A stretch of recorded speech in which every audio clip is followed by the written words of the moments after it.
how the Charcot goes to the Shibata 0 and acid molds 1, 2 and 3 phases. And at the end, it's going to land in the stage of the fixed bony deformities, dynamic deformities with the abnormal mobility and unstable gaits, non-union of certain coalescing areas and further collapse of the foot, especially with the talus, ulcers, osteomyelitis and abscesses. These all are the possible outcomes. So you can notice the instability in the midfoot. This is one patient whose left foot is showing classical deformity in the midfoot, abduction. And you can appreciate the X-ray. Definitely it's a Charcot. The question is, are we going to deal him with surgically or not? So just having a deformity doesn't mean that every patient has to be operated.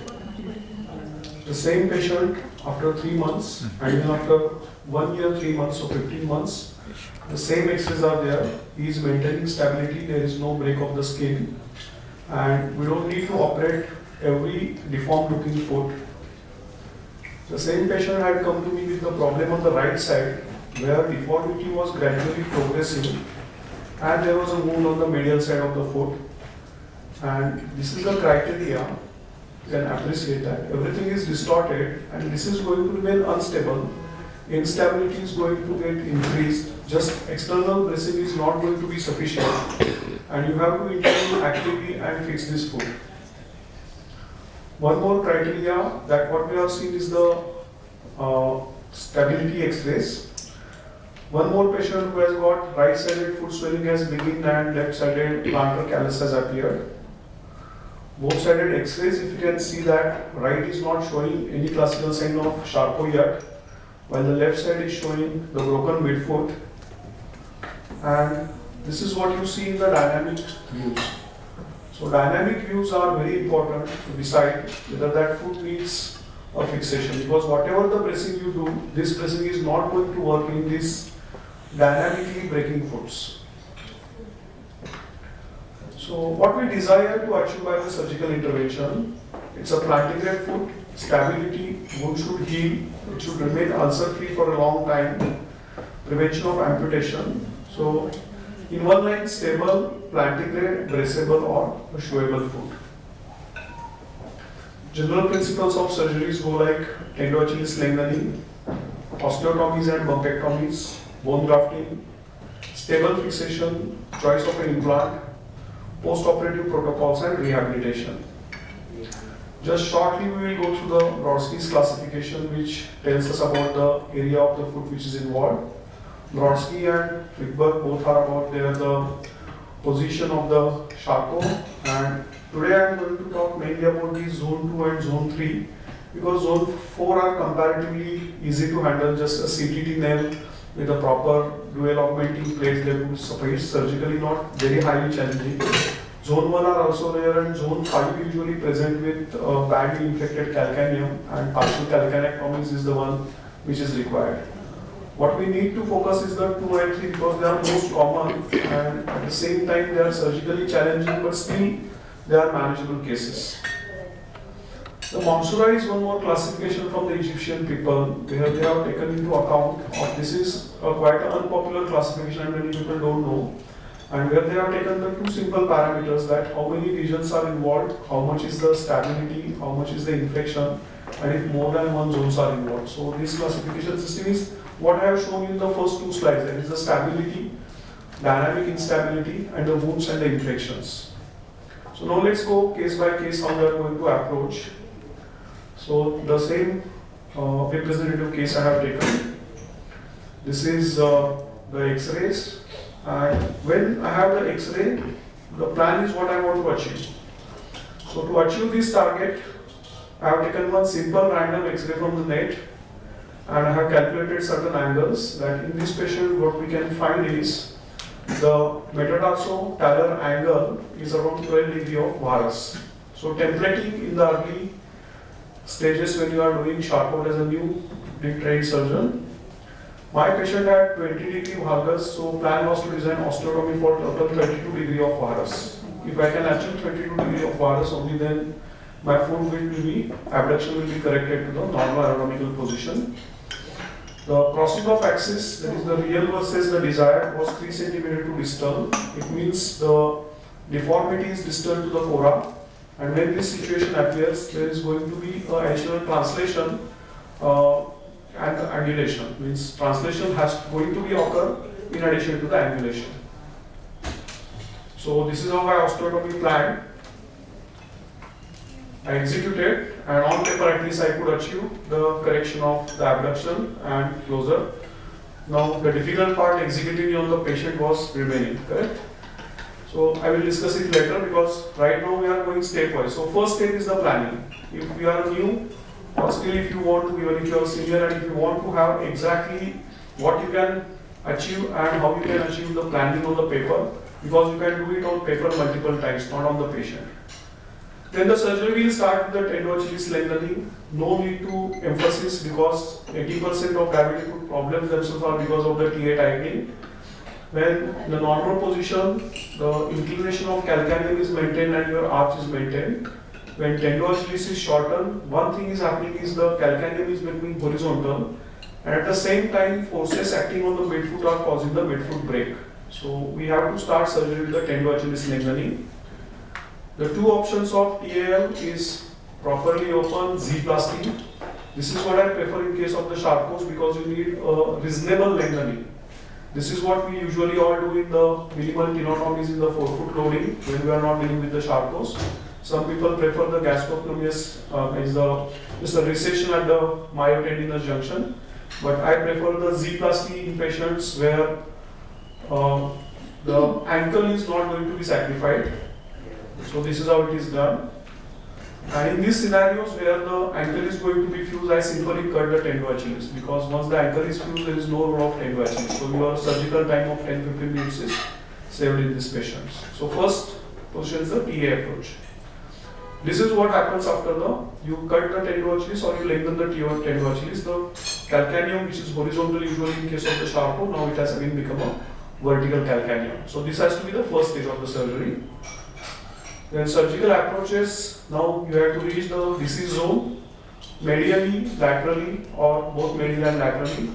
90% of the patients I have to go on either approach.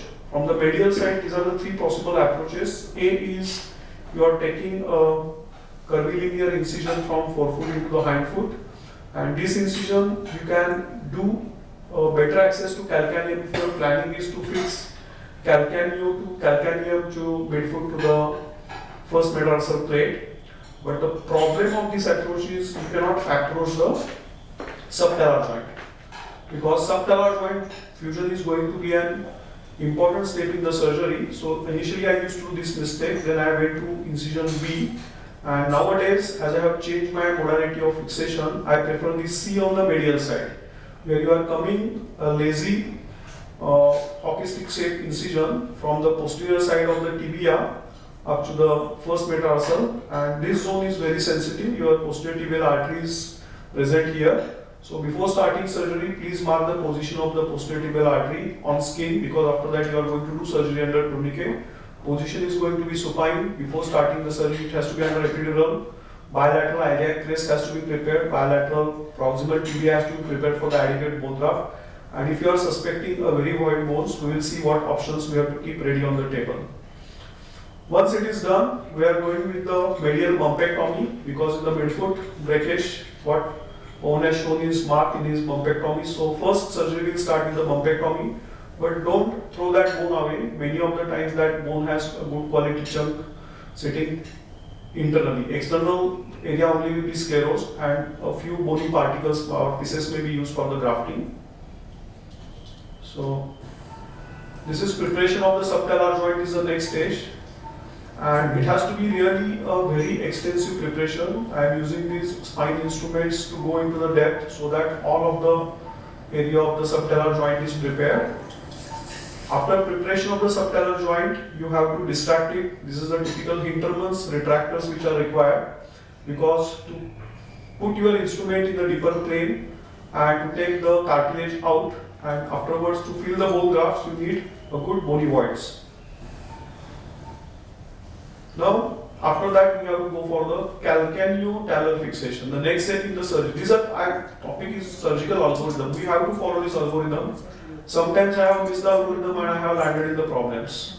So once you fix this calcaneum to the talus, here I have done with the 2 screws, cannulated cancellous screws. At least one screw should be in the good dome of the talus, and another screw, if possible, you can do it at this stage, or you can do it at the end of surgery if you want to put a plate on the medial side and you are afraid that too many of implants in the first step only will obscure your putting implants in the next stage of surgery. But first you should start with the first calcaneotalar screw, at least in the dome, and the proximal end of the screw should be the non-weight bearing area, otherwise it's going to trouble you.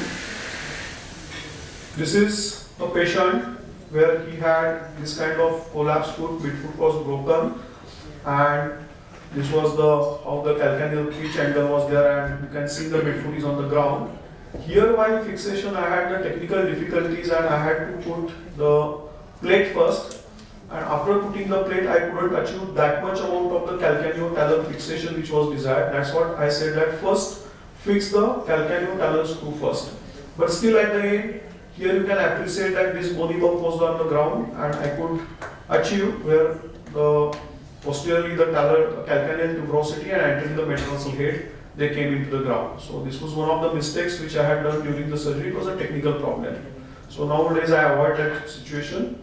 You can appreciate in a better way that it's not that inclination of the calcaneum, but still midfoot is offloaded properly here surgically. Okay. After you have done this fixation, you actually have to come to the pathology. Pathology is in the midfoot. Usually it is somewhere between the medial cuneiform and the middle and lateral cuneiforms, or it may be in the base of the metatarsal and the cuneiform. Very rarely it is involved in the navicular. And one thing, please always remember that this area is very important. Most of the time it's a lateral cuneiform which is going down, and sometimes cuboid is grossly unstable, and it looks more unstable than what you find in the preoperative images or the dynamic scanning on the C-arm. So osteotomy should be adequate. Now here you can appreciate that metatarsal base is completely sitting on the cuboid. There was no point in just breaking because I want to complete the osteotomy. So here the next stage of the osteotomy. At the end of osteotomy, can you appreciate this metastasis place like material is coming out? All these materials will come out. The people who are carrying bleeding nowadays, what they say is just do a little bit of osteotomy and put a beam across this tissue. This tissue is a bad tissue. It is non-viable tissue. It has almost converted itself into a cartilaginous or a soft tissue. This is never going to get converted into the bone. So complete debridement is the key, and after only this debridement you get the fresh bony ends on the proximal and distal side of the areas, and this kind of the bone voids are going to be created. Okay, so sometimes this kind of big bone voids may be generated, sometimes you may be having a limited bone voids. How to deal with them we will see. So we have got bone grafts. On the bone grafts you can take the tricortical crest, iliac crest graft. You can scoop out the cancellous grafts from both sides of the iliac crest. You can take the proximal tibias, you get good chunk of the bone grafts. And if still you feel insufficient, this is the bone bank, which is it's not an artificial bone, but it's a bone from the bone bank. The principle while using the bone bank bone is it cannot go alone. It has to be bathed with patient's own blood which is coming from the iliac crest, and it has to be mixed with some iliac crest bone graft. So both graft has to go together because this is only osteoconductive, it is not osteoinductive. It will be working only as a strut, but it doesn't have an osteoprogenitor capacity. So both kinds of bone grafts are must there.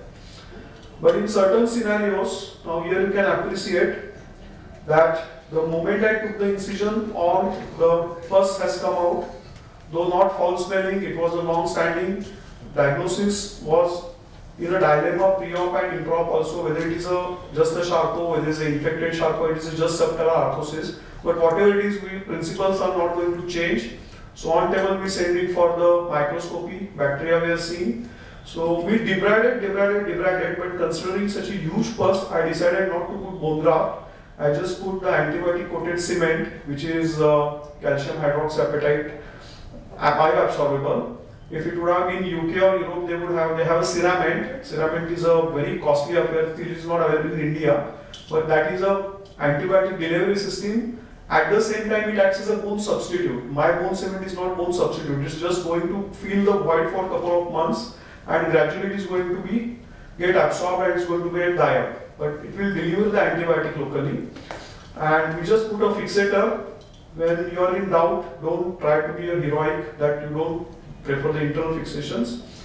And so this is one of the examples. Now after you are done the bone voids, the previous case which I had shown, you can appreciate that iliac crest tricortical graft is taken, and to fix this graft in the position I have used this beaming wire.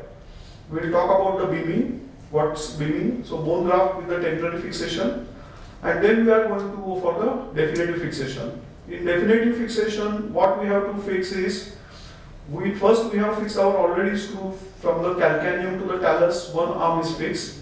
Then we have to put talus to the all medial column, right from talus, navicular, medial cuneiform, first metatarsal. If the joints are not destroyed, there is no need to prepare and graft all the joints. But if the joints are destroyed, then definitely prepare every joint which are going to fix. Only then it's going to fuse. So our fusion here was the target beyond the medial cuneiform and not in the proximal part. So this was the plate, and this beaming wire helps to keep the trajectory. It helps you to reduce the first metatarsal in the proper position.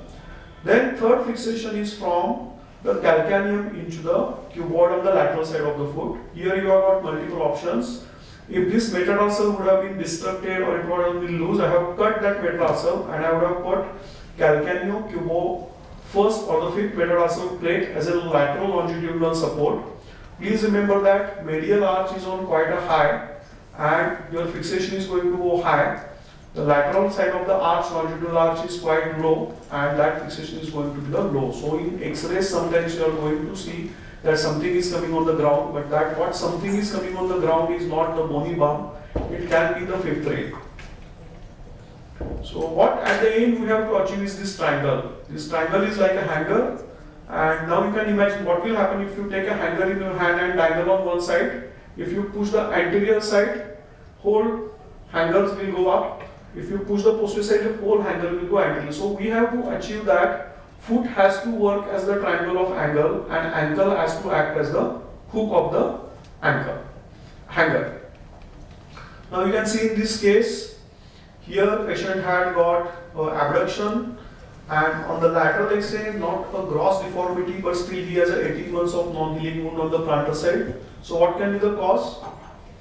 Cause is again the same. If you always focus that navicular is in position, medial cuneiform is and first metatarsal is fragmented, but there is a crowding of middle and lateral cuneiforms. They are not seen very well. The cuboid is seen here.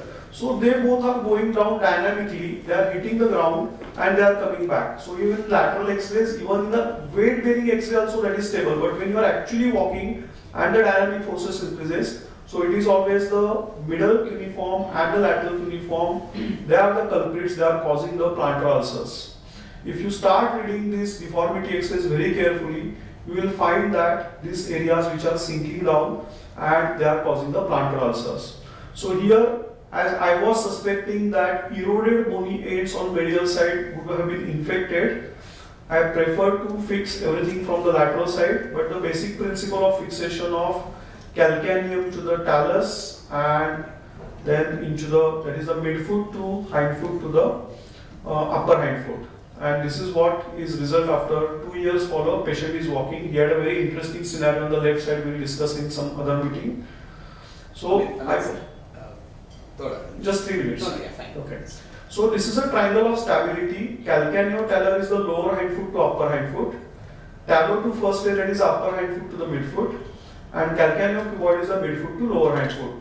So what you are going to use, whether you want the beams, you want the plates, you want the raft, you want the combinations. And again the question comes whether it's evidence based, you want to do a logic based, you want to do experience based, because evidence based is very confusing. So these are the different options. You have got Elizano rings, you have the straight plates, you have got the long K wires, you have got the simple CCS. These are the CTT nails, these are the beam screws which I have designed. Still I don't have opportunity to use them. So which car is the best? There is no answer. So which implant is the best? We don't have answer. Even though people are we are the beamers, we are the platers. There is nothing like that. We have to go as per the situation. So this is the Bangalore traffic and this is the highway. So the terrain on which you want to drive, that is going to decide your car.